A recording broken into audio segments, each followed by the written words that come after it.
right. I don't know if this is even turned on. It is. All right. Good afternoon, everyone. I will be acting as Ram today. He is out of town. So welcome again, and I will call this meeting to order, the regular meeting of the City of Aransas Pass City Council on April 17th, 2023 at 5:30 p.m. If you would all rise for the invocation and pledge of allegiance. Father, we come before you. Thank you for the blessings that you bestowed upon each and every one of us, my Father. Thank you, Father, for always providing your blessings and your mercy and your kindness upon us, your goodness, my Father. I pray this afternoon, my Father, for loved ones, families that have lost loved ones, my Father. Seems like in this last couple of weeks, more of our acquaintances have lost a family member or friend. I pray that you comfort them. I especially pray, my Father, for the post that we received from the chief of police officers that have been killed in the line of duty. I pray, Lord, comfort for their families. Sometimes we don't realize what our officers go through, my Father. As they come to work, they don't know if they'll make it home. I pray, Lord, that a special blessing upon the officers, their families, your protection over them, and not only for the officers, but also our city staff, my Father, our public works. Temperatures are warming up a little bit, Lord, and I pray, Lord, your protection around them, Lord, as they go out and work. And I pray, Lord, that you guide us as a council to make the right choices, the right decisions for our residents in Aransas Pass. We want the city to continue moving forward as it has been, Lord. Your guidance upon us, this we ask in Jesus' name. Amen. I pledge allegiance to the flag of the United States of America and to the republic for which it stands, one nation, under God, indivisible, with liberty and justice for all.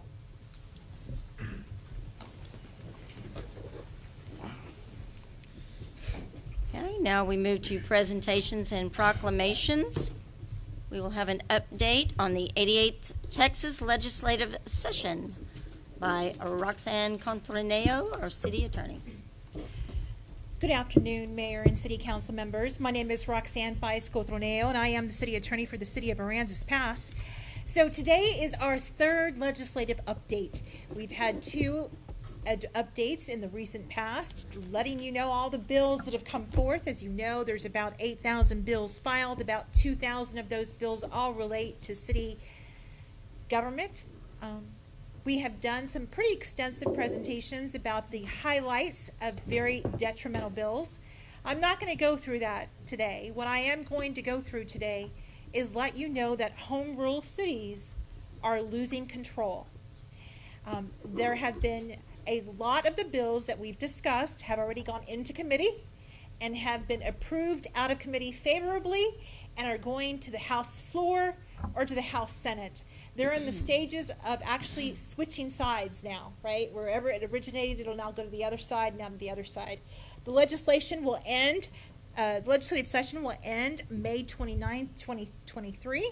And so there's going to be a lot of action over the next couple of weeks.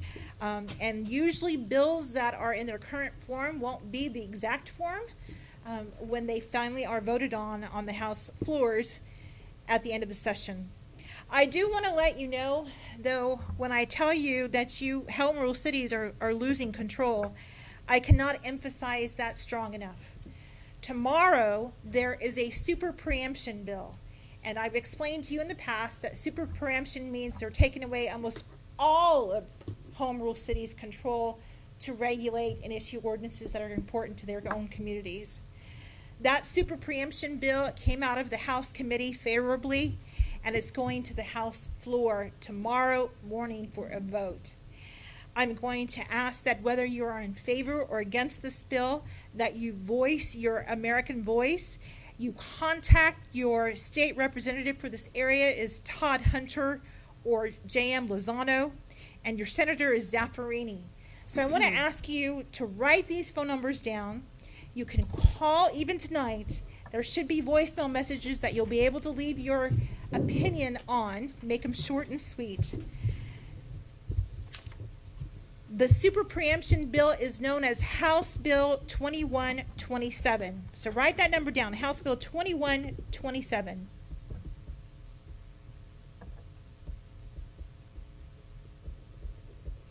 And there's several companion bills. House Bill 369.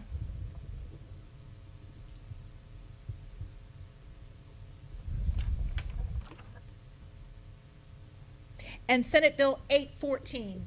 Did you say 814? 814. Those are the bills that will remove your authority as a city, home rule city. I want you to consider whether calling or emailing, but if you want to call, I've got those numbers for you, so write these down, people. All the numbers at the state capitol start with area code 512 and 463. Todd Hunter's office is 0672. Lozano's office, the last four are 0463. In Zaffarini, the last four are 0121. If you are in favor of local control, then you vote against House Bill 2127 and the Senate Bill 814. If you're in favor of the state taking control, then you vote in favor of the bill. Do you understand? What is the theory behind these bills? The theory is that there are major developers, whether it be commercial or residential, and restaurants, for example, as well, that are coming into the state of Texas because of the influx of growth. And because they're major developers, they are wanting uniform ordinances across the state. So if you have a major developer, let's say, who wants to come in and build 1,000 homes, he has to follow one set of rules in Amarillo based on their home rule ordinances, and may have a different set of rules in Aransas Pass based on what's important to us here. The developers do not want different rules. They don't want to be working on what's important to you at the local level. They want one set of rules to just blast the state with whatever it is that they're trying to accomplish. So on that example, the state would regulate and come up with their own ordinances for every single town, Yes, ma'am. which could be everybody have to build on a 25-foot lot. Yes, ma'am. That's frightening. Yeah, that is. What's the word on the doing away with the single-family dwelling zoning? That single-family dwellings, I'm not quite sure if I think you might be asking about two bills. One bill is placing accessory dwelling units on single-family housing. That has passed out of committee, and it is on fast track to go to the floor. The likelihood of that passing is very high at this point. Now, it's still 6 weeks left, and a lot happens in one day. A lot happens in 4 seconds up there. Mhm. But so far, yes, you will be able to put accessory dwelling units on the house, it looks like, in a single-family house. Wow. The other thing I think, Councilmember Knight, that you might be referring to is I mentioned to you HUD manufacturing homes. HUD manufacturing homes passed out of committee to allow a HUD manufacturing home to be in any residential zoned area. I think that is House Bill 2789. Thank you, sir. For the HUD? Yes, for the ADUs. For the ADU, okay. There's a lot of numbers, and they're in your packet for you if you want to be more specifically. But when I said you are losing control, all of those bills that I've mentioned, and these are examples of ones you've listened very carefully, those have passed out of committee favorably, and they're on the fast track to getting pulled, to getting passed overall. You know, another one we need to look at is HB 2, property tax. Yeah. So even the community can do that, right?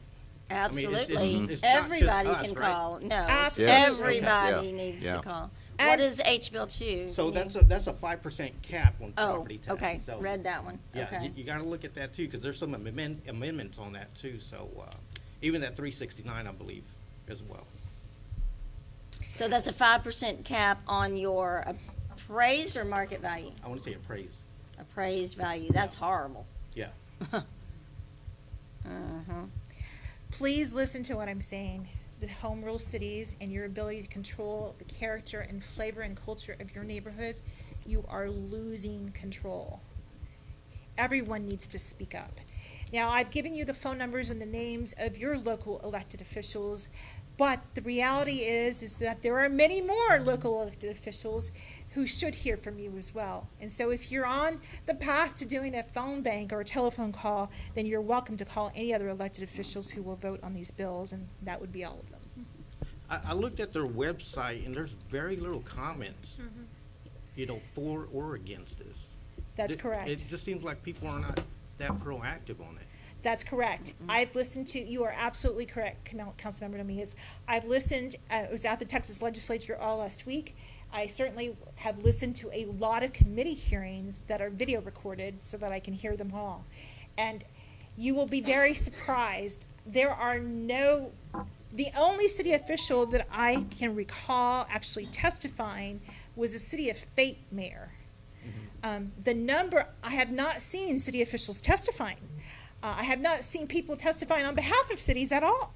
What I'm seeing is a plethora of lobbyists and developers who can hire lobbyists, or the developers who have somebody in their corporate office who can be sent there who are testifying. So you're seeing developers, apartment complex associations, the homeowners associations are on some things, but not so much on the city control. Restaurant owners that own massive companies, the big money, big value box stores are at Austin testifying and taking away your control. So please, I understand the amount of money it takes to go to Austin.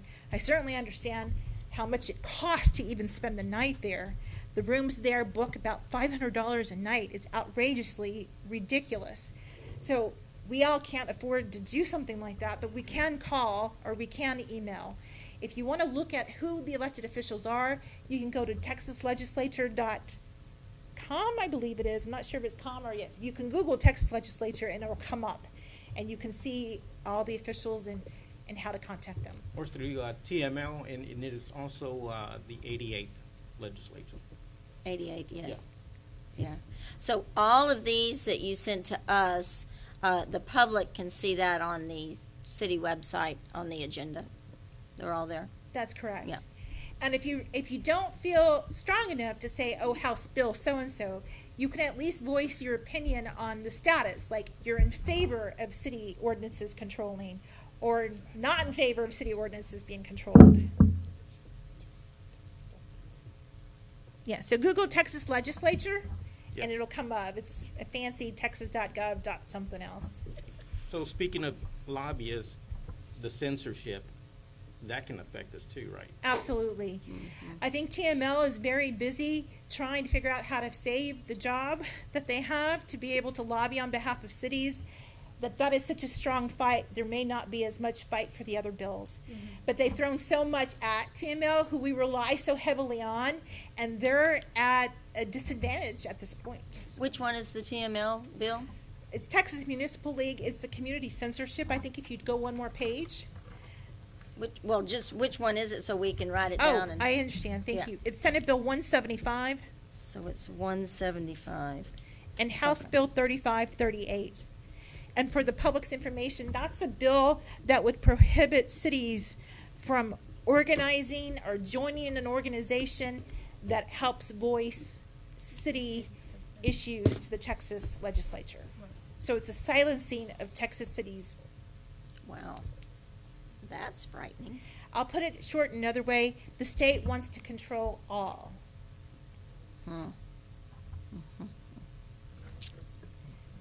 Do you have any other questions for me? I could go on for hours, and that's not the right thing to do here. Get your voice out. Okay, thank you. It's imminent. It is immediate. It is tomorrow morning, and then it's the end of May 29th.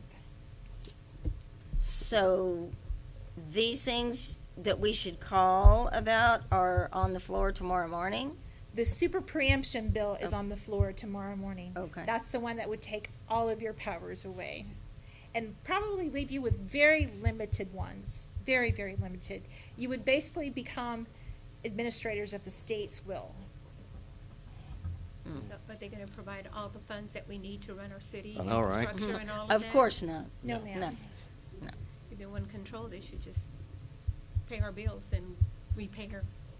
They would, you could, in other words, the way this bill is written, the city council, the city government, the city people could not do anything involving ordinances or enforcement without the state's permission. You would need the state's permission to create an ordinance. And we know how fast they move, right? No, I'd rather keep it local. Absolutely. That webinar that's coming up, June 15th, what is that about? Councilmember Dominguez, you've been to the state capitol recently, and so you're very Correct. well informed. The webinar that's coming up on June 15th is the legislative webinar that tells you what happened. In other words, it's the last one. That's it, Like, huh? this is it. These are the rules. Everything's been heard on that, Correct. so, yeah. And that comes around really fast. So you have no time to waste anymore. I think I'm speaking in a lot of double negatives, so I hope everyone understands what I'm saying. They just have to log in, help us out. I mean, this is a community. We gotta work together on this. And the only way is just speak up, whether you go in person to the Capitol or log in on that website. You know, Or call the, definitely I advise think if that. you call those numbers, you're gonna get Answering machine. an answering Yes. machine, but They do listen to it. they take note of every one of those calls that comes in. And make If sure you go into a specify state- the area Yeah. from where you're calling from. I'll be able to Sam Pat, Rand's Pass. If you go into any of the state legislators' offices, you will see anywhere between 10 to 20 college-age interns packed in there like sardines. And they do take that's all notes, they're yes. doing, is just taking the numbers and the responses that they're getting on the bills. Okay. All right, thank you, Roxanne. Thank you. Oh, you're up for the demolition updates. And boy, was I wrong. I kept posting 130 plus, and we're up to 230, 229. So let me give Man, you. I fell behind on that issue. Fantastic news. So, of course, when I was first hired, the city council instructed me we have got to do something about these dilapidated substandard structures that we have in our community. And there were so many. So our demo team was created. It consists of your building official, your code enforcement officers, and your permit techs. We came up with the plan based on how and what you instructed us to do. We give you a progress report every so often. When we first initially started, we gave you a progress report very frequently. It was like every 4 months we were giving you a progress report, and we were demolishing like 50 and 60. I mean, they were moving fast. But the reason why they were moving fast was because there were so many of them, right? The properties that we are now working on, you're going to know them when you see them, but they are properties that had significant legal issues tied to them that had to be worked through, right? The other properties that we've been able to demolish, we were able to contact the property owners, lien holders, and mortgagees and work out a plan with them on how to get their structures down or to help them solve legal issues that they faced or even just common day issues that they faced that they didn't know how to resolve. So that's how you were getting them down so fast. Now we're getting down the ones that have been extremely difficult to get down. Does that make sense? And we knew we would get here one day. And we knew that one day the community would be like, oh, how come they're not coming down as fast as they were? Well, it's because there's more complex legal issues involved in them. But the good news is that they're still coming down. And since last June, we have demolished 13 structures. And I'm very proud of that. You should be very proud of your demo team. In fact, we've got some of them here today. We have our building official, Joseph. Of course, our code enforcement officer, Tito. We did have our permit tech, Renee Scandura, who was also very instrumental. We do have a new permit tech who's going to be working and training on this. Her name is Naomi Berial. To date, since we started the demo docket, we have demolished a total of 229 that are down. Isn't that phenomenal? Really good stuff. And I think that the result of that, sometimes the good things can bring things you weren't expected. So while we were getting these demolished properties down, certainly our property values have increased because we don't have dilapidated structures around the corner anymore. I will go on and tell you that when we pull this demolition list together, we definitely divided the properties up between what were black structures and what were gray structures. And black was just like, it's a structure that you knew, no matter who you were, you could look at it and you knew it had to be demolished. There was no way you could save it. And then the gray structures were like, I don't know, it could be, it couldn't be. And those were the structures that we believed could possibly be repaired, but you'd probably have to spend a lot of money, but it could still be repaired if you wanted to spend that much money. So that's how we divided the structures. When I came back to the council initially to remind you, we put an aggressive city attorney on them and thought, let's just file lawsuits against everybody. And you as the council said, absolutely not. You wanted us to be able to meet and greet the property owners, lien holders, and mortgagees and find out what the issues were. And we did, and you were so right. That's how we got so many down so fast. So we do meet and greet with the property owners. The ones that you're going to see here in just a few minutes, though, are ones that we were never able to find, and so we had to go through other legal means. Some property owners that we did find who weren't listening to us, we issued citations to, and they, would start to listen, but then there were those who still wouldn't listen or we couldn't find. And so we would have to prepare those cases and take them to the Building Board of Standards and Appeals. Thankfully, so far, we have not civilly filed a lawsuit against anyone, but I think we're getting close to the time where we have to do that. Let's take a look at the next slide, and it's going to leave you a list of the properties that were demolished and even the gray structures that are a work in progress, and some of the structures we're focusing on next, as well as structures that will be going to the Building Board of Standards and Appeals in the very near future. So on the next slide, you're going to talk about the theme of those black structures, right? The real bad ones. If you saw it, you know it had to come down. So let's head on to a couple more slides, Gary. 322 South 12th. This was actually ordered to be demolished after going through the legal process by the Building Board of Standards and Appeals. I have to thank those commissioners for hours and hours of testimony that they've heard, because as a city, we certainly do not want to demolish someone's property without due process of law and the opportunity to be heard. I think I do have one of our commissioners in the audience today. Commissioner Gilgore, thank you so much for your time. This was a property that was sliding into the neighboring property's house. Like, you can't see it here, but yeah, you could have blown on it. It was going to fall on the neighbor's house, which was a perfectly good, clean, beautiful home. So 322 South 12th down. Let's go on to the next one. I call this one, I have themes, right? I called it the horse house. This has a horse. 845 North Avenue A. The horse has been there the whole time. I was so very afraid the horse was going to make entry into that dilapidated structure. But thankfully, after working since 2020 with the property owner, we finally got the property owner to get that down. So we appreciate that.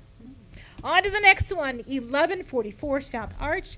That was a brunt structure. It was a tax foreclosed and purchased for a very high, steep amount. There was a bidding war on it, and it has been demolished. We do appreciate that, too. Let's move on to 307 South Atlantic. This is one I'm really excited about. We've been working on this one since 2022.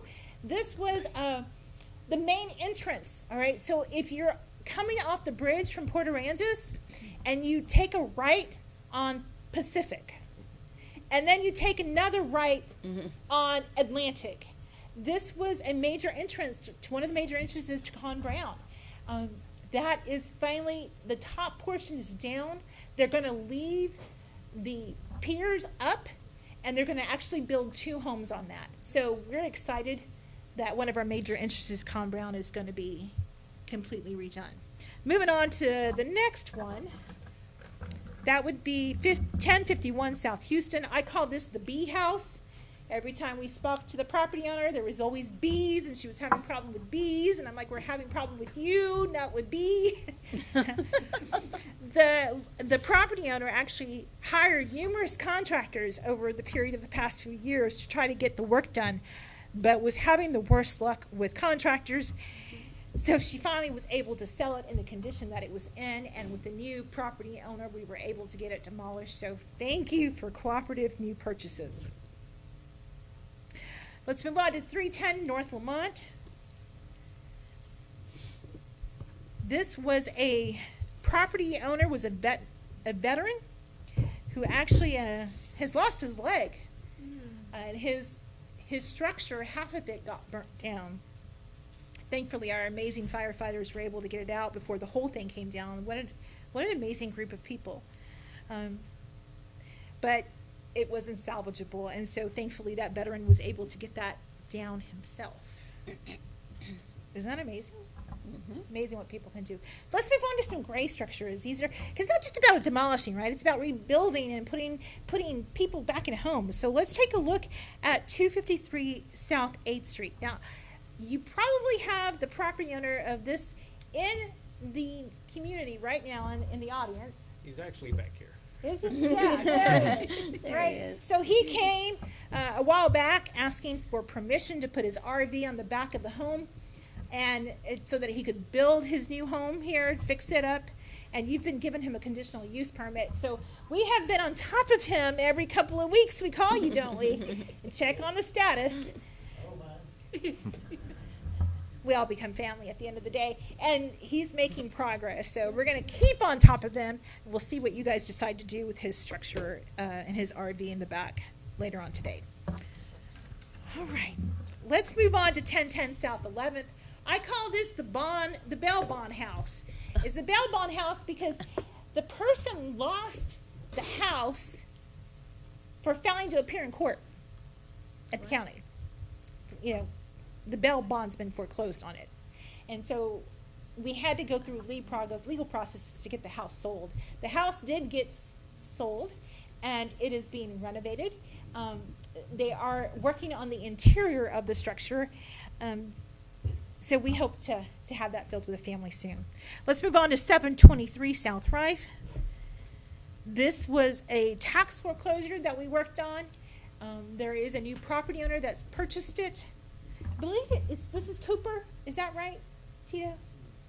It's not Cooper, it's somebody else? I can't remember the name off the top of my head. But they're waiting for the right of redemption period to expire. That will expire on May the 1st. So hopefully after May the 1st, we'll get that demolished. Moving on to the next one, 844 South Rive. Gosh, I wish you could really appreciate the difference in this. Mm-hmm. It's not completed, it's in progress.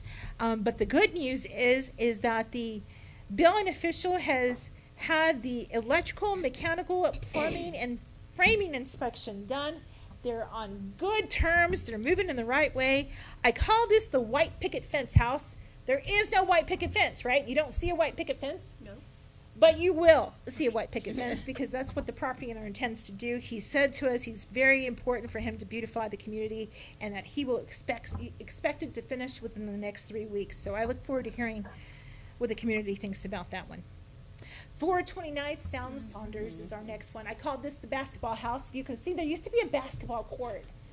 I swear that thing was going to fall down, but it didn't. It didn't. It was actually purchased from a developer that buys packages. You know what I mean? They buy those investment packages, and this was like a part of that investment package. We were able, through significant efforts, able to get a hold of them and told them, listen, your property's in bad shape, you're going to get sued, or this thing's going to hurt somebody. And so they decided to go ahead and just to sell it to the first person who decided to buy it. I thought there's no way he can do the work. If you talk to this person online, you'd actually hear them that they're real slow and just, you know, hey, okay, whatever, we'll work on it. They've done the most work in the fastest amount of time.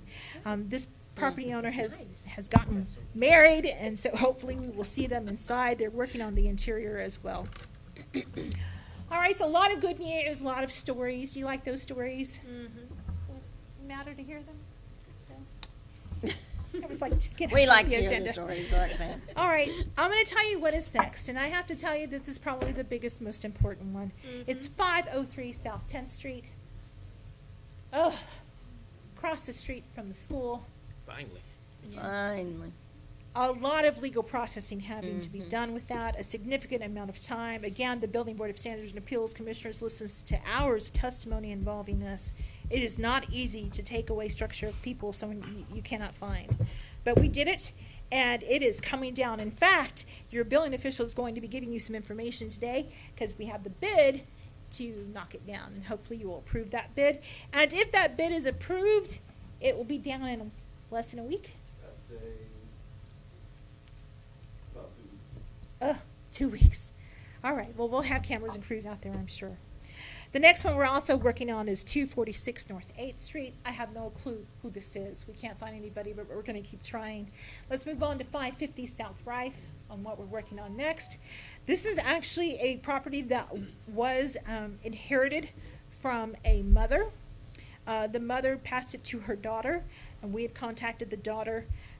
We will be bringing this case to the BBSA board, and hopefully the BBSA board will order that to be demolished.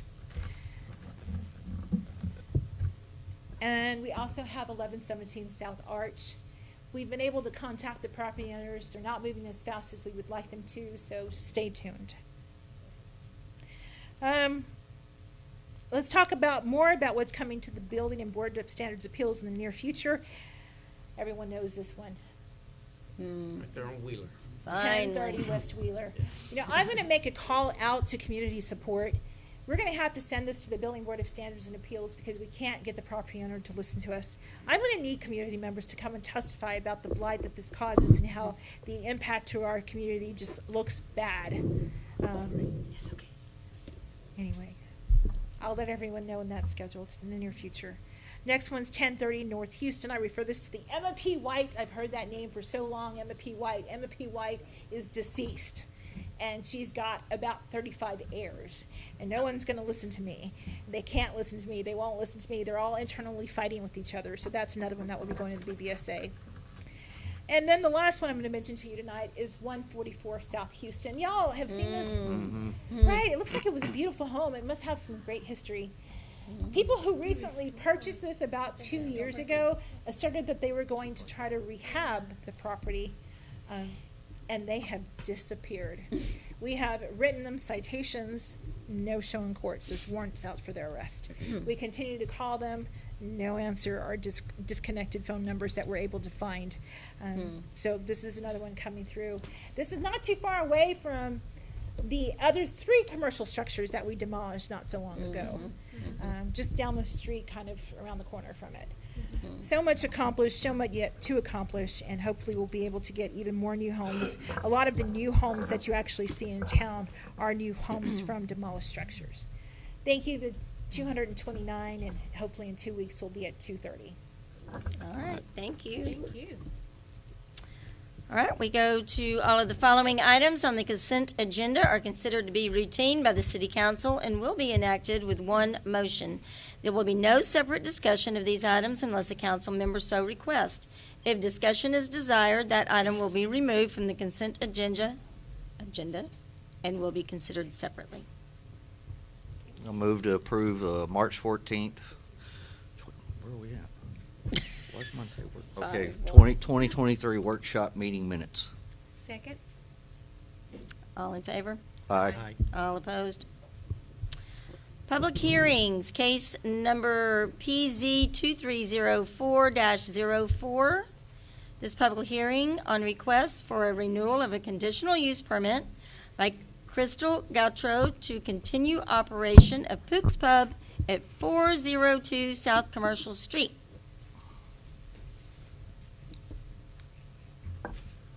Good evening, Council. This is an application that was heard by the Planning Commission last week. Applicant came forward and presented the case that is a conditional use permit, and it has to go through a renewal process whenever the time limit is due. At this point in time, the applicant requested for a 5-year term renewal permit application. The Planning and Zoning Commission reviewed, had a discussion, and then recommended to the City Council to approve a 5-year limit term. And so that is what is before you to consider and act. Thank you. Okay, anyone in the audience want to speak on this public hearing?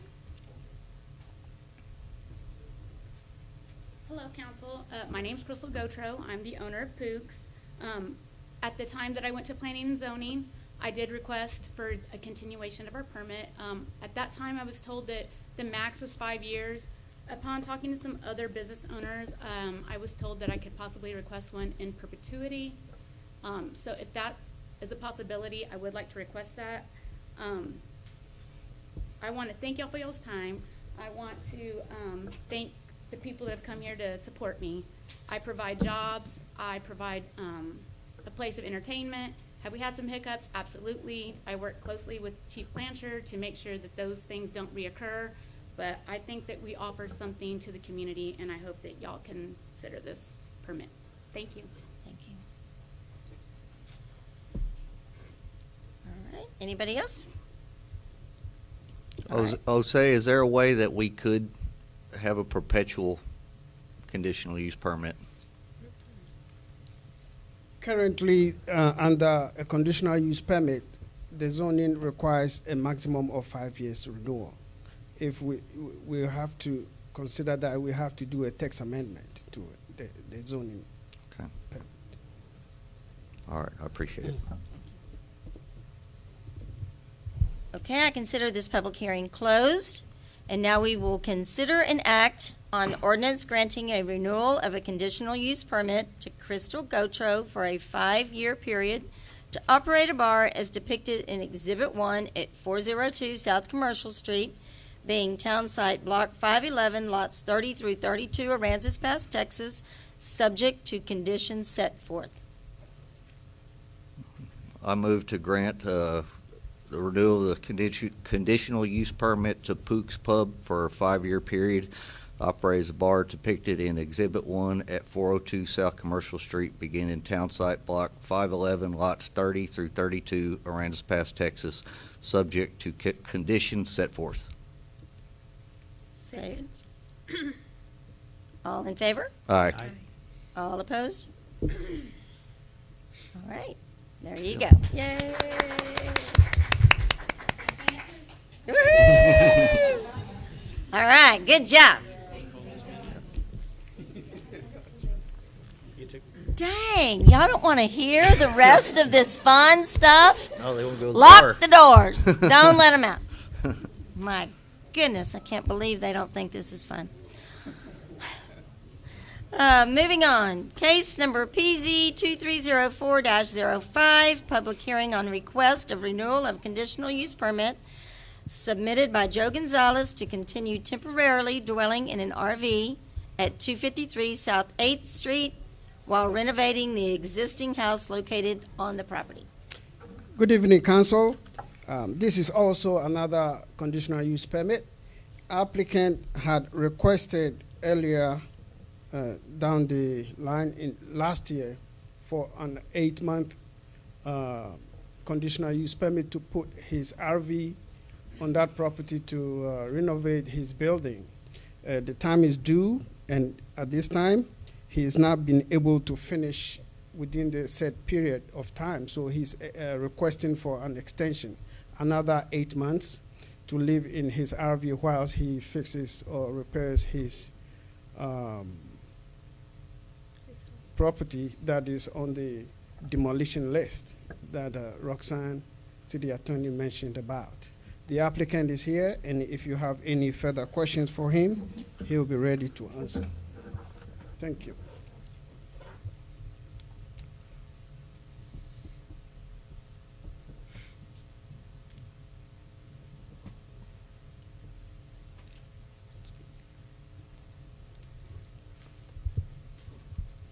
Good evening, and God bless you. Good evening, Mr. Do you have any Gonzalez. questions for me? Yeah, what is the delay? No, I just need more time. It's just a lot more than I bargained for. It's quite a bit of damage on it. And Yeah. I'm doing a lot of progress on it. You don't really see the major things that I'm doing, but then eventually you will. Yeah, You so, know, so a lot of the work's on the inside, more so than the outside? yeah, well, the structure, the straightness of it is crooked, Yeah, but it's straight now. yeah, And that's, I'm not just gonna, I see a lot of structures here that they just paint them, whether they're straight or not. You know, so I want ours to be right Right. and quality work. So it just takes me a while. I'm doing it by myself. And takes a little money, but that's not, you know, I'm not stopping because I'm out of money. It just takes a little time to get some more. And like I say, I'm by myself. I am staying here, you know, and working on it. And pretty much all the time. And we are gaining on it. Mr. Gonzalez, the RV, Yes, sir. what are your plans when the job is complete with that RV? I'm not sure. I could sell it. I've never lived in an RV before for that long time. You know. Right. It's not very fun. You know, so. And, I'm only asking because I don't expect a permanent fixture in the backyard. oh, I wouldn't have it in there either. Okay, good. I just have it there to sleep in, you know, where I'm not dirty in the house. It's Oh, right, nasty. right. No, You know, this is when the project's This is probably complete. one of the nastiest houses in Aransas Pass when I bought it. I've seen it. You know the neighborhood better than I do, or the. Yes, sir. You know the house, you know, it's new to me when I got there. When I bought it, I didn't even know it was a great structure. Nobody informed me. Oh, boy. And, Well informed now. We had to pay cash, you know, for the deal. You know, we wouldn't finance it. And it was, you know, it was my retirement. I like this place. And me being here 8 months, I really like this place. It's looking a lot better. know, Thank you're you. Real Yeah, close and- to the school and, you know.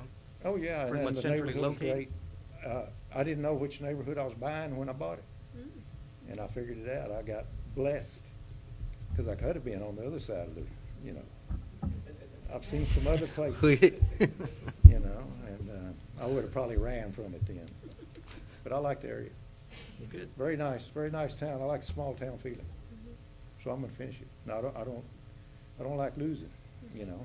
If I quit, I don't like quitting. So we'll finish it. Well, that's good to know. This will be the last time I'll ask for this, I'm pretty sure. Okay. So you're having no trouble as far as getting material for the repairing? Probably help is about the main thing. Yeah, okay. Can't find any good help. I did hire some guys and, you know, they didn't last very long. I was worried about my tools after the guys, Oh, yeah, more than anything. sure. I understand. Anybody else in the audience have any public comment? Okay, I consider this public hearing closed, and we will consider an act on ordinance granting conditional use permit renewal to Joe Gonzalez for 8 months to begin on April 17th, 2023, and expire on December 17th, 2023, to allow a recreational vehicle currently placed at 253 South 8th Street as depicted in Exhibit 1 to continue to be used as a temporary dwelling while renovating the existing house on the property. Well, I make a motion that we grant the conditional use permit to Mr. Joe Gonzalez for 8 months to begin on April 17th, 2023, and expire on December 17th, 2023, to allow a recreational vehicle currently placed at 253 South 8th Street to continue to be used as a temporary dwelling while renovating the existing house on the property. Second. All in favor? Aye. All opposed? Okay, we go to case number PZ 2304-06. Public hearing on request by the City of Aransas Pass for amendments to the recreational vehicle RV overlay map recorded with ordinance number 2022-4408 RV overlay district to propose existing RV parks and subdivisions. Good evening, Council. This has to do with the overlay district that you know about already. To simplify it, this is an addition or an omission of other existing RV parks already existing that we missed listing them under this RVO that was passed previously. So what you see before you is bringing forward an amendment of an addition of missed or omitted RV parks to add to the list or the map that is before you today. The planning and Zoning Commission reviewed it and recommended approval of this addition. If you have any questions, I'm available to answer them for you.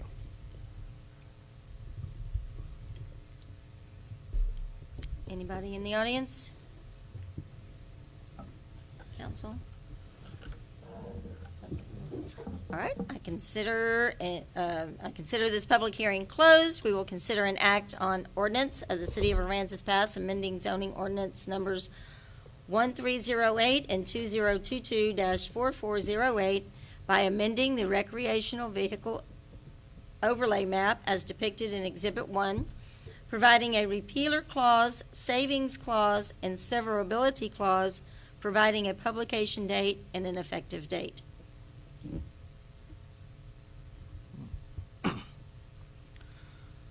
Let's see. 6-3. All right.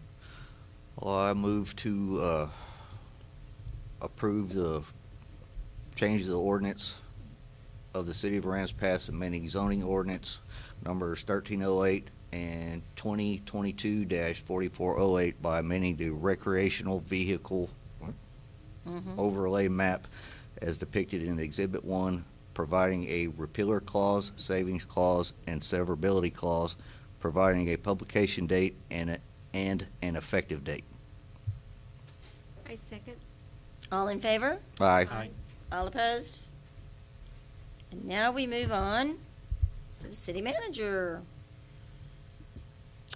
Consider an act on designating a council member to serve on the city's budget review committee for fiscal year 2023-2024. Mayor and council, we ask this of you each year, and each year you have appointed Councilwoman Abrego, but that's up to you on if you want to continue that tradition. It works out well with the committee. We review every line in the budget this committee does, working with our excellent finance department and the knowledge that the council has brought to these meetings has been very useful, very productive, and it's each year ended up with an excellent budget. So this is something you have done each year for the past several years. Vicky's fabulous. Keep her. She does a great job. Thank you. Somebody needs to make a motion. And this evening, I can still make motions, correct? Or can I not, since I'm acting in Ram's place? You can. You cannot. Oh, well then, there you go. I make a motion to designate Vicky Abrego to serve on the city's budget review committee for fiscal year 2023 to 2024. Second. All in favor? Aye. Aye. Okay, all opposed? That'd be nice. The quarterly reports, those are all on, are we doing them in These person? are verbal. Okay, Time. all right, quarterly report, here we go. All right. Good evening, Mayor Pro Tem and council members.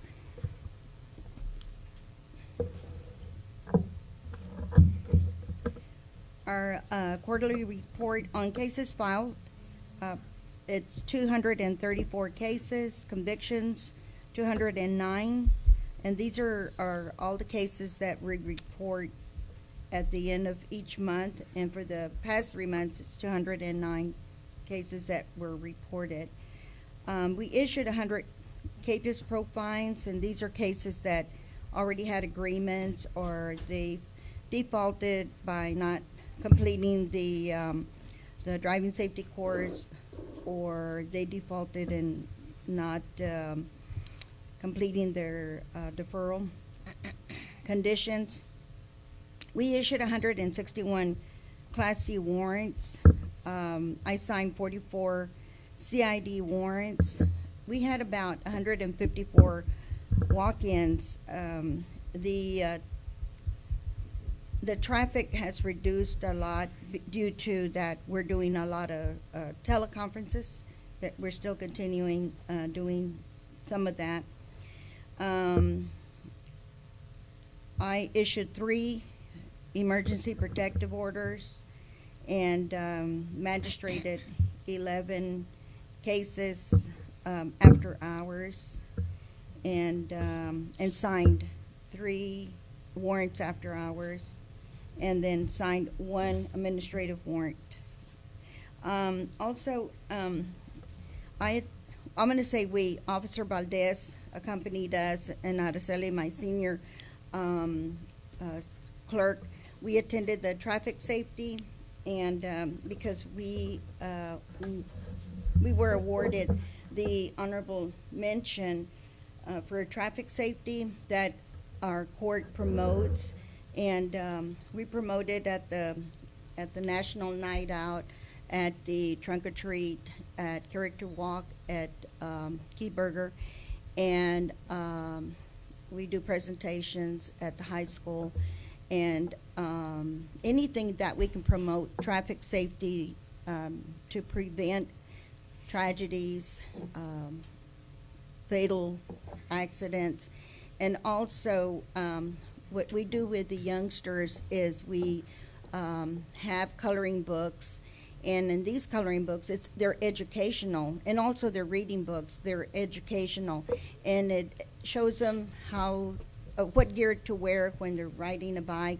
also to be cautious when they cross the streets, also to educate their parents not to be texting or be on the phone when they're carrying precious cargo, which is them.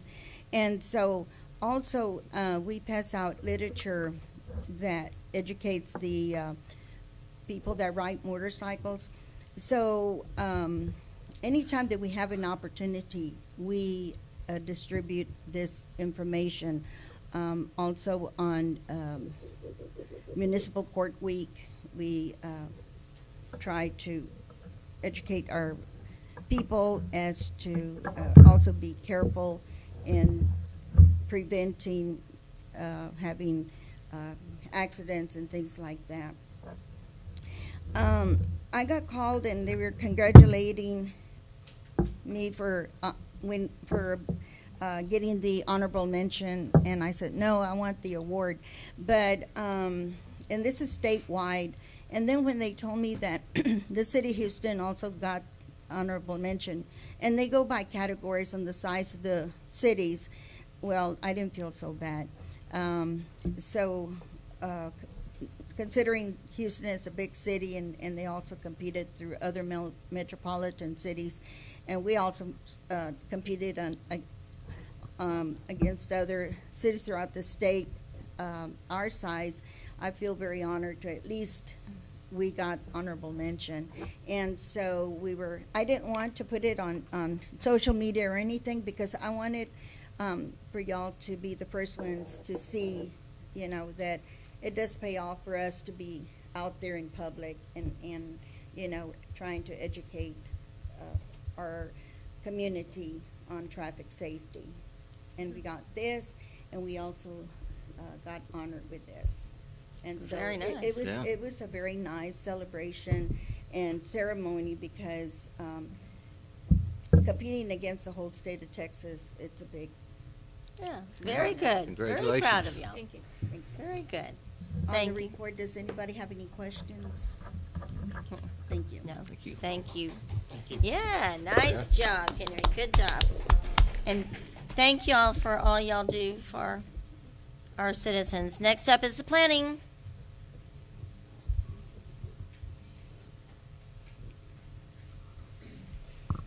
Mayor Pro Tem and Council, with the Planning Department, this is a report between January and March. Based on what you see up there, I'm going to run through very quickly. What you see on the table over there, we have a subsequent graph or chart for you to look at. And we have different application types. We have, between January and March, we had one major subdivision application. For minor subdivisions, we also had one. And for final plat, it was 1, and for minor subdivisions, it was 7. Rezoning applications was 2. ZBA, that's Zoning Board of Adjustment variances, we had 2 cases. For conditional use permit renewals, it was 2. And then street right-of-way abandonment, we had 1. For zoning ordinance text amendment, we had 2. And environmentally sensitive areas, we processed 2 applications. And on average, the cost, total cost actually was about $4,418 application permits fees. Talking about major projects, we have the egrets project that is between Beasley and Rhodes project. What council decided was that we should wait for Public Works to work on the manhole issue. And so they have been able to replace those in that area. The next stage of it is that the planning department is going to organize a meeting with the neighborhood and Public Works and the applicant, the developer, to come out and straighten up the differences so that we can move forward with the next phase, which will be the final subdivision process of that project. And that is where we are at now. So, and secondly, we have the comprehensive plan update. The RFP is out, and by May the 22nd, it will be closed, and bids will be processed and reviewed to select the best candidate or consultant for the project. And so, based on that also, there is an ongoing grant application that will help us get good funds, if we are lucky, to help supplement what we have budgeted for the comprehensive plan. And so that is what we are looking for right now. And the 3 has to do with the recreational vehicle overlay district map amendment that I just presented to you for an update, that we have updated it. We are hoping that this should be the last one. We worked on it very well because we realized that there were some of them that were not very active, so we missed them. This time around, we included code enforcement for them to go around the whole town and to make sure we don't miss any. So far, this is what we've worked on and come up with the best possible, if I can say, all active RV parks. I know you quite sometimes asked that question. That was this all the RV parks? I gave you an answer in the affirmative, but I'm sorry, we have to come back with 7 more. So this is what we have now. Thank you. Thank you. Any questions? No. That's it. No, Thanks. Thank you, Osa. Thank you. Thank you. All right, we move on to the Community Enrichment Quarterly Report.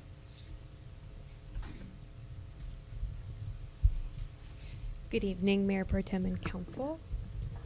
So this is a quick recap of the department over the last quarter, January through March. For the Aquatic Center, as you all probably are aware, we are still in our pre-season this quarter, and so what that means is led by our full-time manager year-round, Norma Alvarado. The main focus is sales, preparing property, working on any maintenance that must be done to keep the pools up, and so that's what she has been doing, very busy doing. And then sprinkled throughout the quarter is, of course, participation in community events. We did Party Gras for the 2nd year. It was a lot of fun.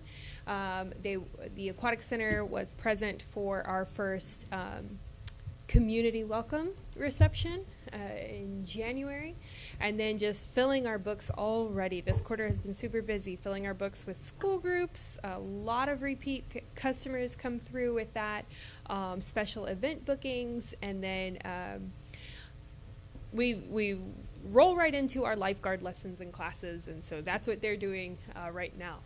Our Ed and Hazel Richmond Public Library, here are some of the stats for the last 3 months. As you can see, they are definitely keeping those doors open for good reason. Library visits in those 3 months, 4,300.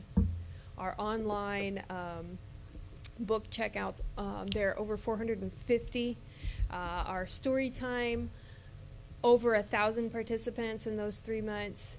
And then our GED classes have maintained popularity. Those are through San Pat County. And then adding almost 100 new books in that quarter. Here's a couple of pictures of just some of the stuff that they were up to. Some donation checks. Just the library does definitely recognize coastal events, community events, holidays, those types of things. It keeps the audience connected.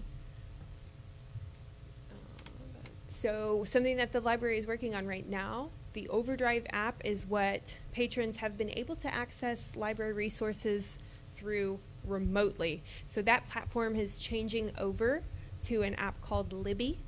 That is what is in effect right now, but during this first quarter, they were assisting patrons with that transition. This new app, of course, everything gets updated, and the hope is to make it a little more user-friendly each time. And so far, all good feedback. So they have been working on that transition because there is such a heavy presence still of our patrons that access these services remotely. So that is one of the larger items we've been working on there. The Civic Center, thank you, Gary. Civic Center. Civic Center has been super busy this quarter. I'll see if I read this really quickly. January, we had a lot of new events come through the Civic Center. One of which was really cool, was Circus on Ice. We had a lot of people calling and reaching out to the Civic Center. And the number one question was, is this real? Yes, we did have a circus on ice at the Civic Center. What the promoters do is they come through and they basically, utilizing our stage equipment, lay down a 2-inch thick synthetic ice, and they proceed to have a circus. Wow. So That's cool. Yes, that was a new one. That was a lot of fun. We did Party Gras, the annual chamber banquet and award ceremony, beautiful as usual. We picked up a lot of strength war type competitions for this year, and so we saw those come through in January. Something that we're very excited, very grateful for is January began a great relationship with HEB. And so they started by doing their Gulf Coast region meeting, over 600 in attendance. So they booked out pretty much the whole property for that meeting. And it's always a pleasure working with that company because their culture is phenomenal. And from that first meeting, they have actually continued to book with us. So that was really advantageous. Another exciting thing that took place starting in January was the Kiewit, Able, and Floor groups. They all worked together, booked us for training days. So we had 40 days from January to the end of February. And I got a lot of people saying, the parking lot's full every morning, so that was why. Next slide, please, Gary. Mm-hmm. February, we had our markets. We had a lot of private events. Texas Winter Market, we had the Coastal Bend Wood Carvers. They had been with us every single year, but paused for the 3 years during COVID. And so they came back. This year was their first year back. We're very thankful for that. The Aransas Pass Police Department held their annual TCO symposium, and they had about 80 dispatchers from all over Texas, so that was exciting. Next slide, please. Thank you, Gary. And then March, beautiful. We kicked off March with a Night to Remember.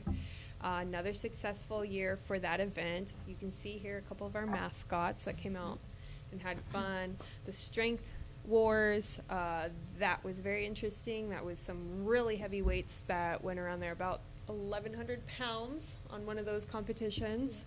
And then our gun shows as well continued in March. There's a couple of statistics there at the bottom. for that range. Almost 50 training days, 30 program days, 20 public events, 13 church meetings, and 12 private events.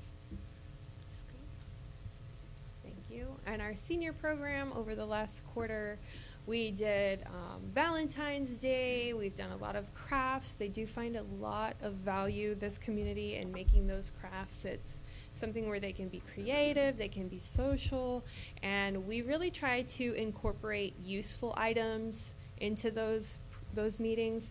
In March, we did a little low-impact exercise meeting. So we looked up some different activities that could be done if you're restricted mobility-wise, if you have those different challenges, and it was a lot of fun. So that was our January, February, March for the senior program. And then community enrichment in general has also participated in a lot of events. We did our community welcome event, the second party gras. Let's see, we opened our applications and began accepting for the Parks and Recs manager, and we have gone to work for making space for them. There's a little demolition and building going on in the Civic Center to make space for that. The community garden, with your support, we were able to identify a location for that. And then we had the great pleasure of attending the Memorial Tower Cross ceremony and helping a little bit with the sound system there. So very, very busy quarter. If you guys have any questions, I think that's the end of that slide. Yes. Just want to commend you for the work that the improvement you've made at the Civic Center, going out and recruiting and getting events. It's good to see that. So commend you for that. Thank you very much. Nice job. Thank you very much. All right, now we move on to development services. We will consider an act on awarding the request for proposals to DSW Homes for the demolition on 50. Could I make a second, just real quick? Sure. Carol Salinas, Aransas Pass. That thing on ice, we got a great civic center, and I tried to watch. I didn't know it was coming, and I didn't know it happened. So I'm thinking some way of letting people know about it. I think that would have been a great event, but I didn't know about it until right now. So thank you. Thank you for that feedback. In case yourself or anybody else, if you follow us on Facebook or if you get the newspaper weekly, we have the community column. So I try to put any of the public events that are coming to the Civic Center listed in there weekly. I follow Facebook, but I haven't seen. I really did not know about it till tonight. Okay. So I will double check on that. okay. There you go. There you go. We're going to consider an act on awarding the request for proposals to DSW Homes for the demolition on 503 South 10th Street for an amount not to exceed $9,000. As some of you may know, because of Roxanne's presentation earlier, 503 South 10th sits on the corner of South 10th and West Nelson. The structure has severe fire damage and poses a threat to life and safety, especially with the property being so close to the elementary school. We have done our due diligence with trying to send notice out to anyone with ties with this property with no luck in replies. We've brought our evidence and presented it to the BBSA, and they too agree this property must be demolished. With that being said, we have received multiple bids for this demolition, with DSW Homes being our lowest bid. With your approval, we could finally take this structure down and not only make the area look better, but make the area safer. Thank you. And this is the one that contained asbestos, right? That's why we got to... We actually did not go with the asbestos report only because we weren't doing it in-house. Yes. So in the state of Texas, it is not required to obtain an asbestos report when it comes to residential homes. With commercial, it's a different story. Well, I make a motion that we,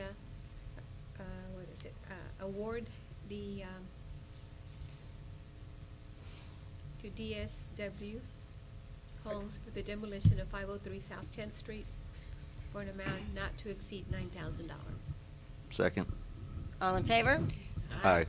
All Mayor- opposed? Mayor Pro Tem, I'd like to also recognize not only Commissioner Kilgore, but Commissioner Schroeder, who sit on the BBSA. Thank you for your work. Thank you very much. Good job. Okay, quarterly report for Public Works. Good evening, Mayor Pro Tem, Council.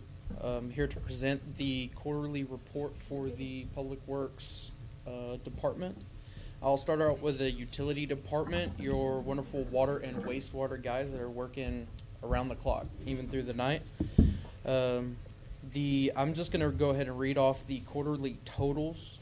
So water quality and pressure complaints came in at 28, stop sewer calls 44, water sewer leak calls and repairs was 29, water sewer taps were 8, the fire hydrants and valve repair or replacement is 7, meter turnoffs was 28, line maintenance repair came in at 1,400 feet of line maintenance.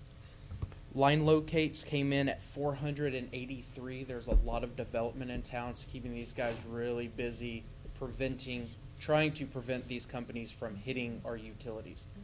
Sometimes it works, sometimes it doesn't. Samples, dead end flushings to keep the water safe and to report to the state came in at 428. Moving on to the Streets and Drainage Department. For streets patched for potholes came in at a staggering 1,330 over the past 3 months.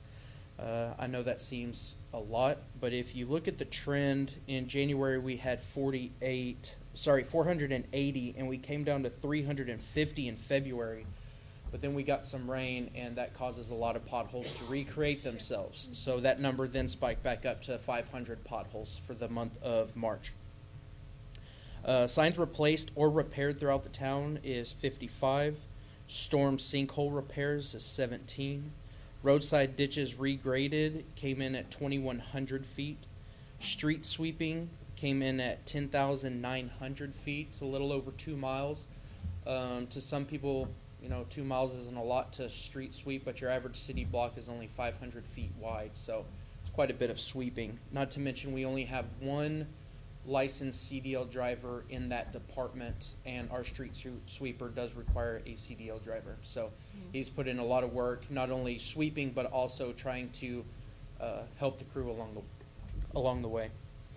Curb and gutter cleaning came in at 7,500 feet.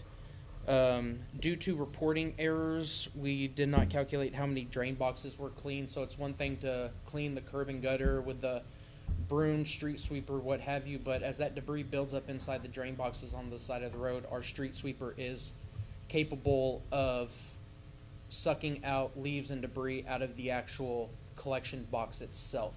That is a two-man job, and with such small crews, it is hard to send them out on a regular basis. So I'm anticipating getting actual numbers for that starting next month. And then streets paved by the linear footage is we have not paved any streets. However, that is going to change and change very quickly. Starting the month of May, we are going to be ramping up and starting paving a lot of roads. The first road that is going to be tackled is Gillespie Street. It's a Good deal. It's a big topic. I'll leave it at that. So, so paving will commence. And coming down to the mowing department, the number of trash bags over the past. Now this is only 2 months. Again, we had a reporting issue in January, so we could not confirm those numbers, and I did not want to just guess. So this is only a 2-week total for February and March. Trash bags came in at 705 trash bags. Slope mowing, the ditches with our slope mower came at 4,064 feet. Our current slope mower is down. It has some mechanical issues right now, but we have been working very closely with the city of Ingleside, and they've been gracious enough to bring their slope mower over to Aransas and assist us with a few of our ditches. So we appreciate the interlocal agreement with them. I have a question for you, if I may. You say number of trash bags. Is that trash that y'all are picking up, or trash from the So The- that is the actual trash bags that are chained. They do pick up trash along the way before they mow, but the vast majority of those are trash bags changed out from the public Okay, parks. that's what I thought. Okay, Yes, just ma'am. making sure. Areas mowed came in at 78 acres. Right-of-ways mowed came in at 5,960 feet. And palm trees trimmed or removed, and it says palm trees, but this is also any additional tree that may be overhanging the road, impeding a right-of-way, came in at 54. To end it off with the citywide projects, the quarter total new projects, the one that is most significant and recent right now is the downtown lighting project. Thanks to y'all, we were able to decide on a color, which was a feat in itself.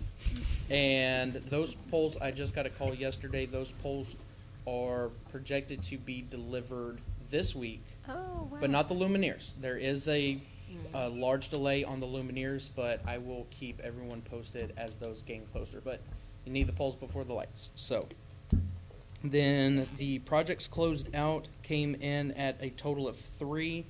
The first one is a drainage project at 13th Wilson and Nelson. That was a big project. It helped out with a lot of draining throughout the town. And then the biggest one that we spearheaded and was able to complete in only 7 hours was the demolition of the Little League building.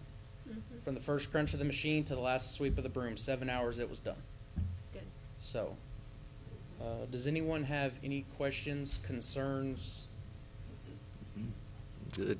Oh, I did. On street paves, do you have a list of streets that you could send me or us? Yes, ma'am. I'm actually scheduling a meeting with Sid and David, and we are going to be going over the list of streets that are projected to be paved this year. Okay. Yes, ma'am. All right. Yeah, I'd like to see that list whenever y'all get it done. Yes, Yeah, I would also. Absolutely. Yeah. We All just right. like to, make sure that it's balanced between the north side and the south side, that we have a balanced. Yes. You Off know. the top of my head, I know Gillespie is one of them. I believe North 10th Street was on the list as well. Good. And then Ransom Road is over on the south side. And off the top of my head, I don't know of the Okay. other two. You just so. kind of balance it out. Yes. All right. Thank you.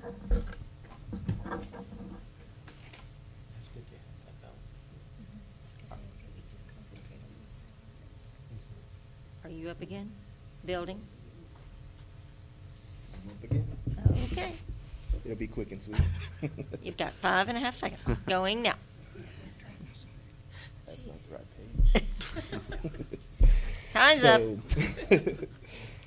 It's kind of self-explanatory. My total number of permits for the first 3 months of this year was 165, with electrical being the most permits being pulled. You may notice that commercial building permits are pretty low, even though we have businesses popping up all over the city.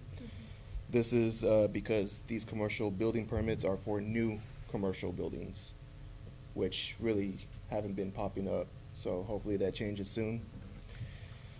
On the next page, we'll have the total number for the fees for the first 3 months, which was $38,253.22. Residential building permits were the top earners, of course, because your building permits usually cost more than your trade permits. And that's all I got. Okay. On to Sandra and the finance report. Which one is first? Finance. Yeah, but the monthly report? Okay. Oh. All right, we're gonna do the monthly report for the month of February. You wanna just take me to the first graph? That'll be further down. There you go. Okay, so that's our revenue, budgeted versus actual, and you'll notice that a lot of all the departments hit their projected revenues and surpassed that. The following is gonna be our expenditures versus budget versus actual. and you'll see that everybody was within the respected budgeted amounts. Then the next slide is your tax, your property tax collected compared to the past 3 years, year to date from October to February. And then our next one is one of my favorites, is the sales tax. And you'll see that we do continue to grow every year. It's still continuing to hold steady, so we've been very lucky in that respect. And then the following slide is just our sales tax, our 2 cents combined, which is MDD and crime control, and what everybody has gotten year to date for that. And then the following one is another one of my favorites. I'll show you the water customers and how that continues to grow from 2019, 2020, 21, 22, and 23, and that line is still continuing to grow. And that accounts for the sales tax continuing to grow and everything else. Do you all have any questions? No? No, Okay. thank you. I have another item.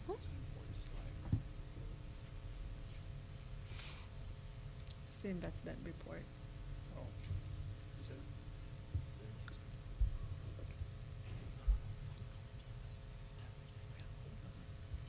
It's okay, Yuri. I can sit down. Okay, this one's also going to be very quick. Okay, for the quarter, for the second quarter of the year, we had an overall funds to invest of $8.9 million were available for investment. We earned $86,270 in interest. Our return on our investment was 3.65%. Our benchmark for the quarter was 4.72. So unfortunately, we were not able to meet our benchmark, but we do have to stay very liquid because we do have big projects that are going on, and we cannot afford to invest our revenues in anything more long term. The way this money was broken out, 22% was at Prosperity Bank, 33% was at Tax Pool, and the remainder of those funds was at Texas Class. So do you all have any questions on that? No? Okay, that's it. Thank you. Have a wonderful day. Thank you. We move on to public safety. Consider an act on approving a memorandum of understanding between the City of Rockport Police Department and the Aransas Pass Police Department for cross-jurisdictional partnerships on police services and investigations. Mayor Pro Tem and Council, actually 11th hour, I am told by the police chief over there that he's not ready for us to move forward on this.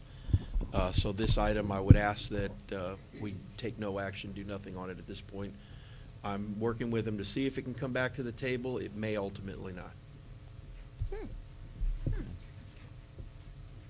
So you want to table We it? got to table it. Make a motion to table the memorandum of understanding between the City of Rockport Police Department and Aransas Pass Police Department. Second. All in favor? Aye. All opposed? And we move on to the public safety report. Okay, Mayor and Council, so the first sheet on this report is actually wrong. I don't know how that, actually, maybe more than the first sheet. I'm not sure how that happened, but we're going to send you guys the proper one tomorrow. And you'll update it on the website? The website, it should already be coming out. The proper one should automatically be coming out at 7 tonight. So Okay. it will be online, but we're also going to send it back to y'all as well. Okay. So I'm going to give you some brief updates here, try to speed through it, but there's a lot, so bear with me. We did hire a new officer from the City of Port Aransas. Why is that significant? Because this officer desired to come work for our agency and took a substantial pay cut. They're the highest paid agency when you have experience around the area right now. We promoted a new assistant police chief, Aaron Jones. He's a longtime resident, as you've seen over the quarter, because Lynn did retire, and he graduated here, started here and everything. And we just lost one of our good officers, Aaron Mendoza. He is, I believe, following family and a woman to San Antonio. So he got hired on by the San Antonio Airport Police Department. So we're sorry to see him leave. It was a rough leaving, but he's going to come visit. The next page is the department surveys. That's a monthly thing that we do. We're still working on that automated system that you guys approved. We actually, I believe, are going to abandon the first company, and we're trying to work with our current RMS vendor, report management vendor, to build something that's better and catered more to what our needs are. The company that you originally approved was not able to give us what they promised us. So I'm no longer interested in them. So we're still doing the manual surveys, and you guys can see that and read the feedback from the folks. These quarterly reports are from all my administrative captains in the department. I'm just going to point out some of the highlights, but I encourage you to look through and read them because they are pretty healthy. One of the highlights on communications is, as you know, with our new alerting system, we've had some hiccups. We've accidentally pushed out alerts that should not have gone out, and that's because there's been a learning curve. We are focusing heavily right now on that training to try to prevent those going forward as well. But the system works very nicely when we don't accidentally push out a help message at 2 a.m. from your police department. Animal control, we had 3 adoption events this past quarter and 1 food giveaway event. We've got 8 new cat boxes, and we're trying to work with a local resident who has been very outspoken on how we rehome some of these feral cats and stuff, and she's been trying to work with us closely. So we're trying to be able to take in more cats. We had 10 adoption events. I don't know why we're saying 3 up top, but we had 10 total adoptions, and 6 animals were sent to rescues this past quarter. So 3 adoption events, 10 were adopted out. Harbor safety and enforcement, and this one is an important one because it is a topic that's been discussed with the boat docks and stuff that have been recently installed.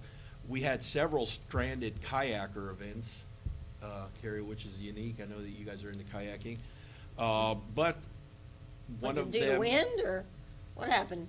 I'm not sure. I'd have to look at each individual They call. lost their but paddles, they lost their... Good Samaritans came to the aid in many of these cases before we were able to arrive. Spring break was busy. We did have marine enforcement out on the water. We also teamed up with the Coast Guard for spring break operations, and we did training together with the Coast Guard as well during those times on the water. There were numerous harbor patrols performed. In all, our harbor safety enforcement officer and his team had 30 events that they had to respond to or deal with over this last quarter. So it does prove that we really do need to have that water presence for our 40 square miles of folks that recreate.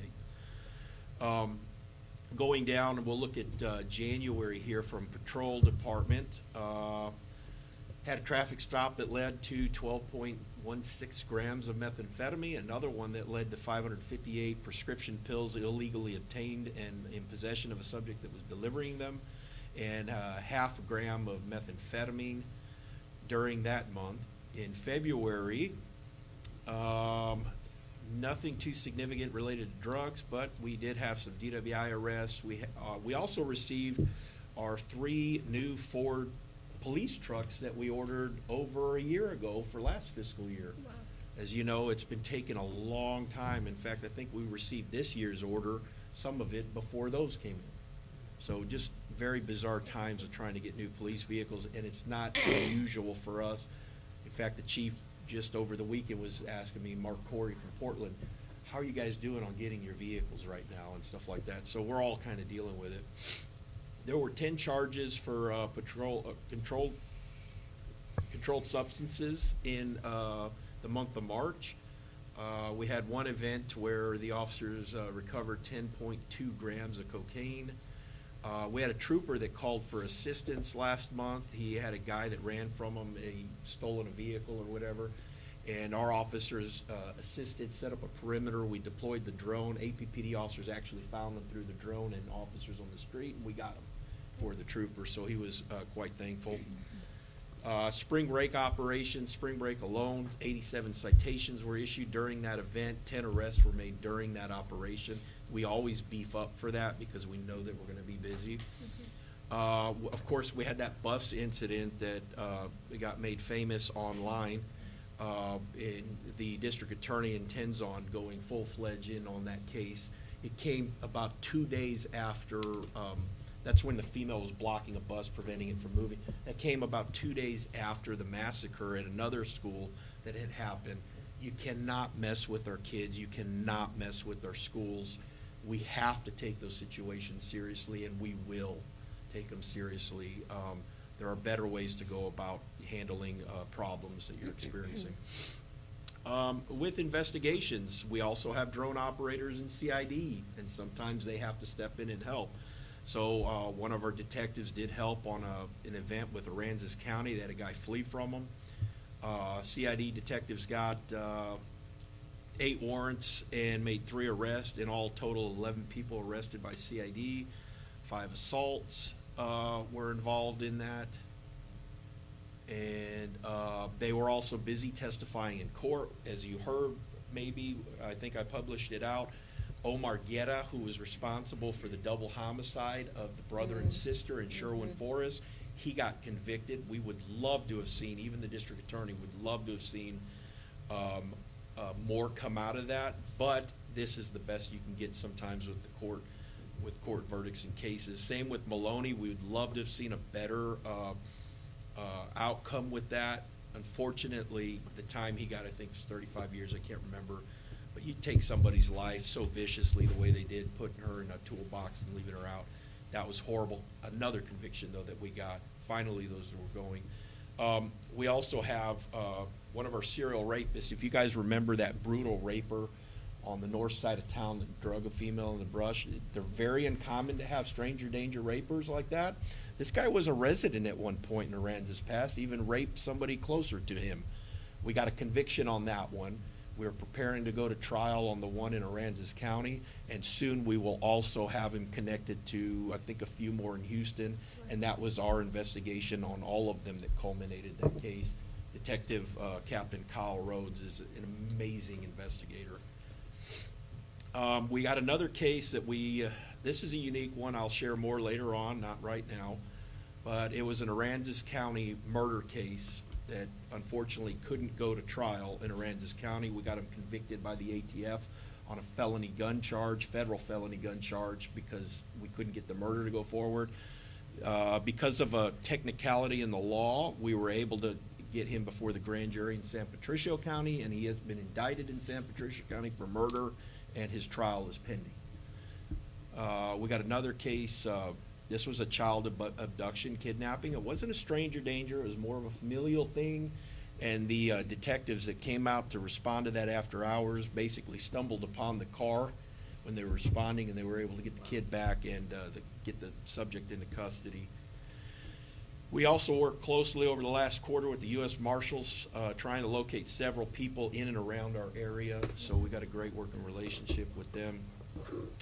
And Detective Poe was promoted to our administrative captain. He takes over Aaron Jones's duties, and with training and some oversight with animal control and stuff like that, and very, very good talent there. In all, detectives were assigned to and looked into 37 cases over the quarter. They do a lot less handling on stuff because they have to take out a lot of time. There's a lot of time invested when you're investigating a case. You don't just wrap it up in a call like a patrolman does. That's pretty much the report in a nutshell. There is a lot more to explore. Those are the highlights. I encourage you to go online and look at it. In fact, it's online published right now. All right. Thank you, Eric. Thank you. And moving on to the fire department.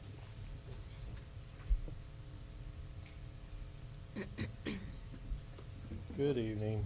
For the last 3 months, we ran 232 calls. Out of that, there was 15 fires and 142 rescue emergency medical stuff that we did. It looks like out of the fires, we only had 2 building fires, so that's good. Most of our stuff is going to be, that means it's smaller fires. We also did a lot of training in the last couple months. Well, let me get to the end of the page here. There were 722.25 total personnel hours that we spent training in the last 3 months. With that, all the firefighters received their Rope Rescue Tech 2.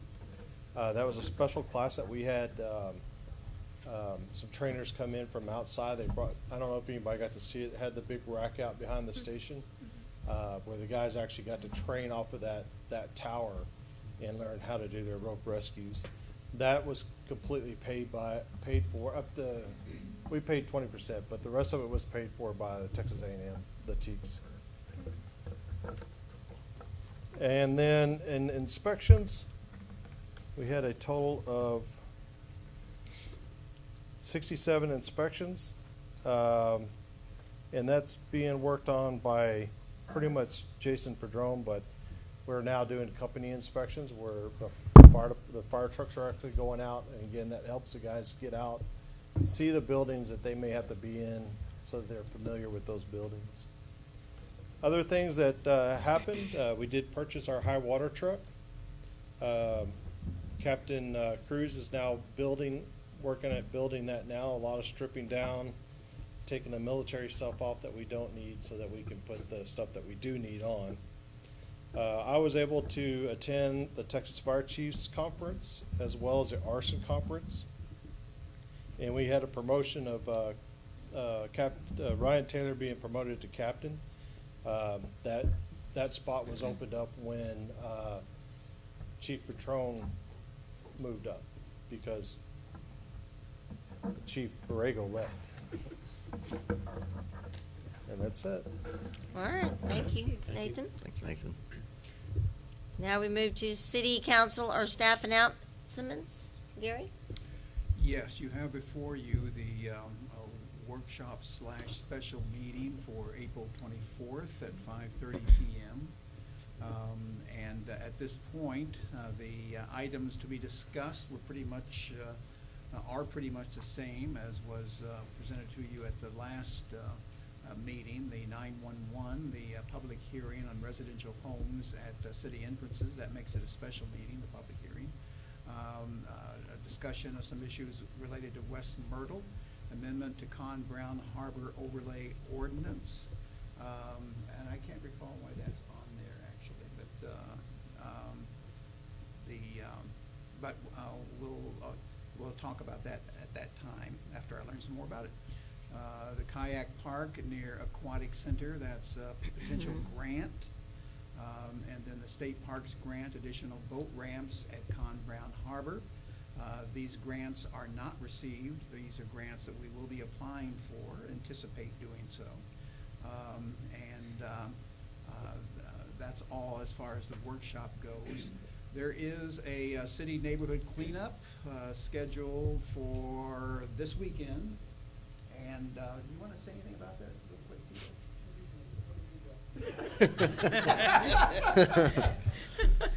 Tito? Tito's a showboat. Yeah. So, I just want to let you know that it will be on Saturday from 9 to 1 o'clock. We'll be doing the north side of Aransas Pass, which is from Wheeler to Moore, and then from Sherwood Forest to Commercial. Everybody can still come over here and drop off items and stuff like that, but our volunteers will be more focused on the north side of it. It's pretty much it though. I mean, we'll be meeting up at City Hall at 9 o'clock, so if y'all want to attend, I think it would be good. It's a good exercise for everybody. Oh, yeah. It's a great day to volunteer. Yeah, it's a good Saturday. It's going to be a nice day. Gary That's will be right. out there. He's always out there anyway, so he'll help. I know Gary. I'll definitely be out there too. Yes, so. Joe's always out there. And Will it be snacks? what the snacks? That's the only way I'm going. But yes, it will be good. I will hope everybody will come out. All right, thank you, Tito. Back on the amendment to Brown Harbor for the 24th, that's something actually, Carrie, you have raised, and that's some changes that have occurred that we need to discuss and see if we need to make some changes in the ordinance at Brown Harbor. Correct. The other item is the post-update annual Easter egg hunt report on what happened at the very successful annual Easter egg hunt. Caitlin Paxson. Hello again. So this was my first time from the city of Aransas working on our city's annual Easter egg hunt event. I can't simply say Easter egg hunt because it was definitely an event. So working with the police department, Stephanie Diaz specifically, I have to absolutely hands down say it was a huge success. If I had to estimate, as I was zipping through the building, there was probably about 350 people there easily. Yeah. Lots of children, and they had a blast. We had close to 2,000 eggs. Our library did host some color sheets and those sorts of things. The reason I specifically bring that up is in some of our early discussions, we were saying, maybe plan for about 150 children.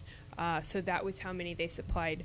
And that was definitely an underestimation. So we will know better for next year. That was gone probably before the first 30 minutes of the event. We had a bounce house, which was a huge success. Dozens of cupcakes. HEB does a great job. Some really fun activities from the police department that the kids really enjoyed. We had great prizes.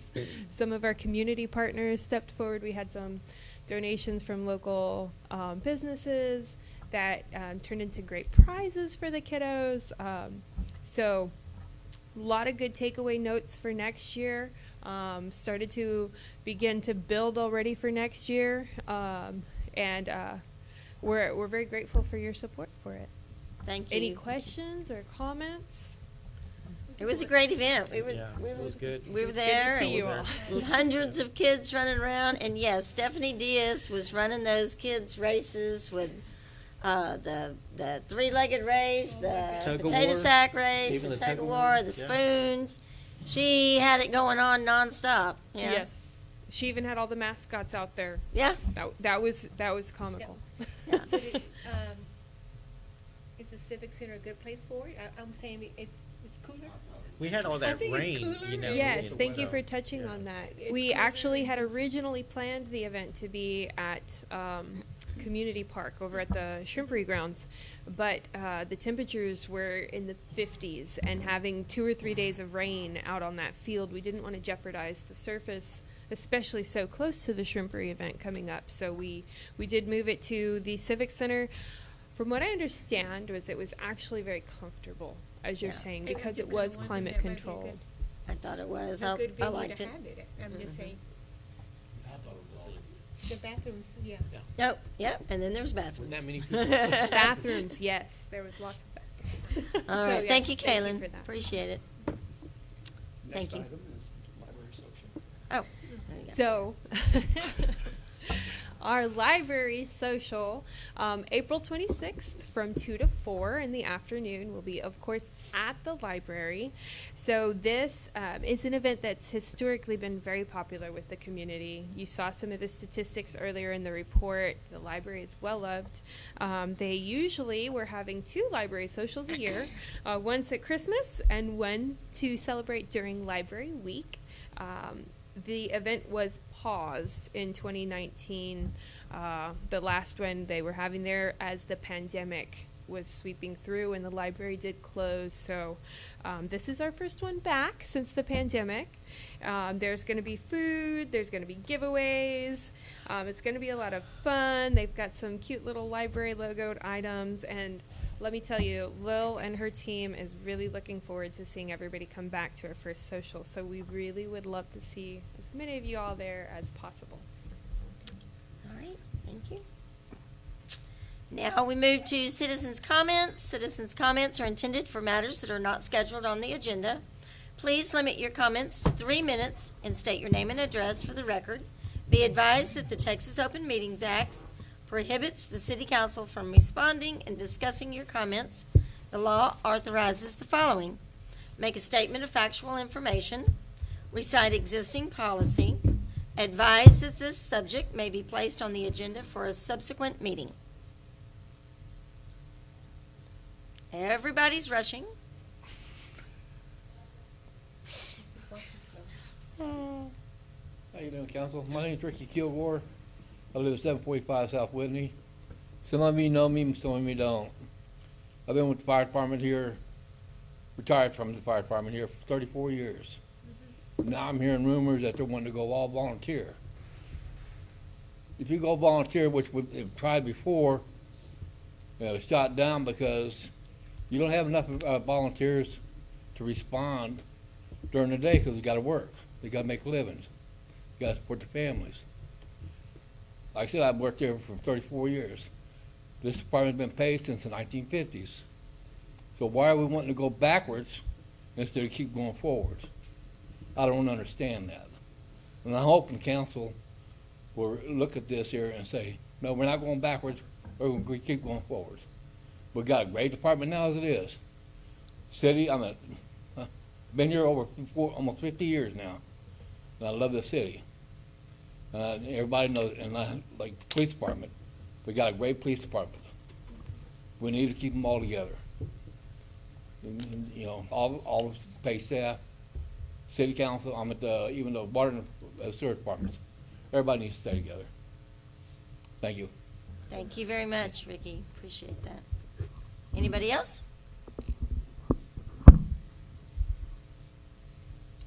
Going once? Going twice? Sold. Alrighty. Now we will go into executive session.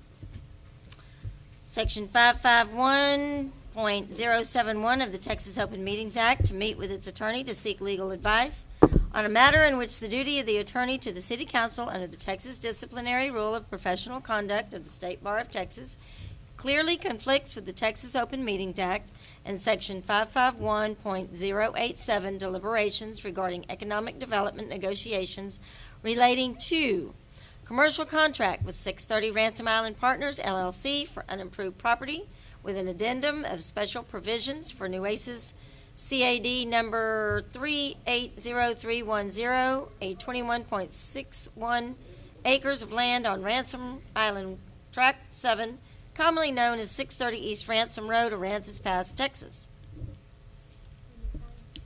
And the time is 7:16.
reconvene in open session to consider and take action, if any, on any item discussed in executive session.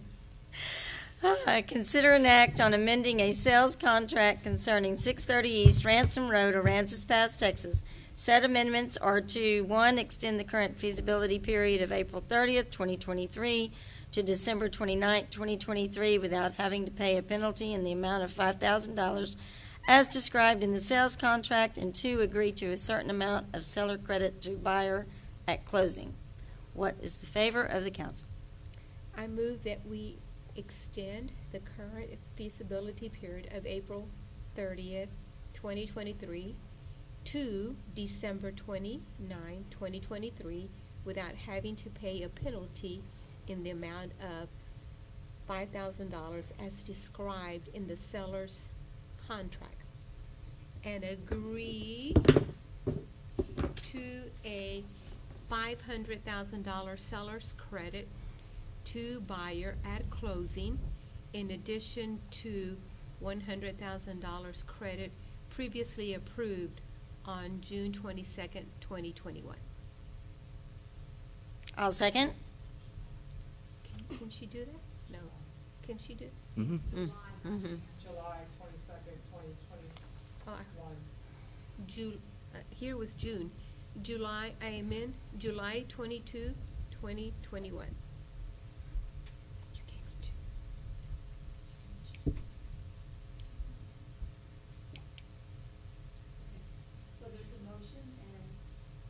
I can second. All in favor? Aye. All opposed? I have to vote no because I do not support the $500,000 sales credit.